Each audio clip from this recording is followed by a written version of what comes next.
Shalom saudara dan saudari sekalian. Marilah kita mendengar firman untuk hari ini 9 Disember daripada Pastor Chris Oyakilome yang bertajuk Jangan Menyimpan Dendam. Jangan menyimpan dendam. Haleluya. Ayat pembukaan kita diambil dari kitab Yakobus 5 ayat 16 yang berkata, oleh itu, hendaklah kamu saling mengaku kesalahan di antara satu sama lain dan saling mendoakan supaya kamu dapat disembuhkan. Doa yang bersungguh-sungguh dari orang yang benar mempunyai kuasa yang besar. Puji Tuhan. Seorang pelayan Tuhan pernah menceritakan kisah dua orang perempuan di gerejanya di mana mereka telah bertengkar sejak sekian lama. Salah seorang daripada mereka telah menghidapi penyakit goiter selama beberapa tahun. Dan walaupun dia sudah berdoa untuk perempuan itu, ianya masih tidak sembuh. Manakala perempuan yang kedua tidak dapat menerima Roh Kudus. Perempuan itu tidak dapat bercakap dalam bahasa roh. Walaupun sudah beberapa kali dia berdoa untuk perempuan itu menerima Roh Kudus. Pada suatu pagi di hari Ahad, ketika dia sedang duduk semasa pelayanan, salah seorang daripada perempuan itu tiba dan duduk. Tetapi sebaik saja perempuan itu menyedari perempuan yang kedua itu duduk di sebelahnya, perempuan itu lantas bangun dan menukar tempat duduknya. Puji Tuhan. Pada waktu itu, pastor turun dari pelata untuk menemui mereka dan berkata kepada mereka, saya tidak mahu lagi melihat kamu berdua berperangai sebegini. Sama ada kamu berdua berbaik semula sebagai saudari dalam Kristus atau kedua sekarang. Tiba-tiba kedua-dua perempuan itu menangis dan mulai meminta maaf di antara satu sama lain. Mereka berdua saling bersedia untuk dipersalahkan sambil menangis dan memeluk sesama sendiri.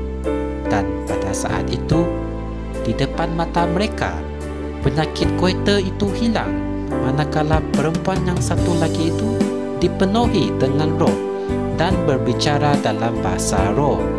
Amin.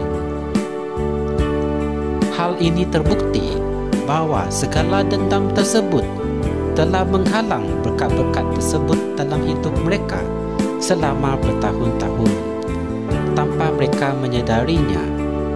Apa yang mereka hanya perlu lakukan adalah mengakui kesalahan mereka di antara satu sama lain. Itulah apa yang kita baca dalam ayat Injil tema kami. Hendaklah kamu saling mengaku kesalahan di antara satu sama lain. Ia bermaksud mengakui kesalahanmu.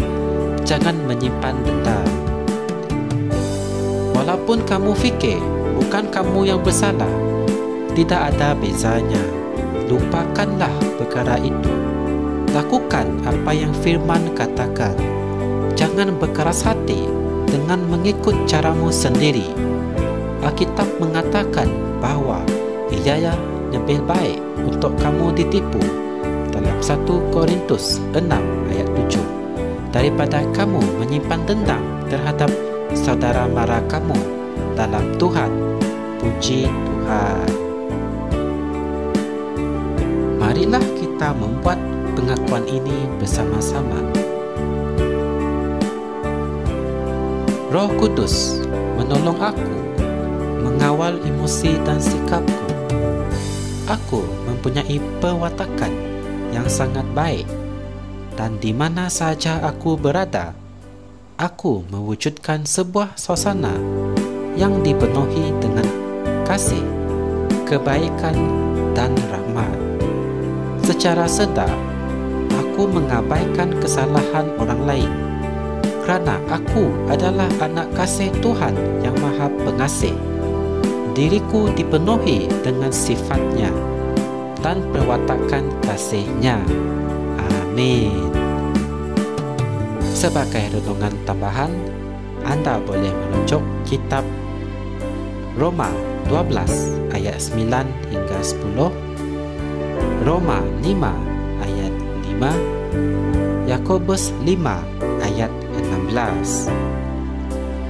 Secara kesimpulannya, kita tidak harus menyimpan dendam dalam hidup kita, kerana dendam tersebut boleh menghalang Tuhan membawa kebaikan atau berkat kepada kita. Amin. Untuk mengetahui lebih lanjut mengenai firman ini, anda boleh tekan like dan subscribe Rhapsody Reality Malaysia. Semoga firman hari ini membawa makna yang indah dalam hidup kita, dan semoga kita berjumpa lagi dalam segmen yang akan datang. Tuhan memberkati anda semua. Amin.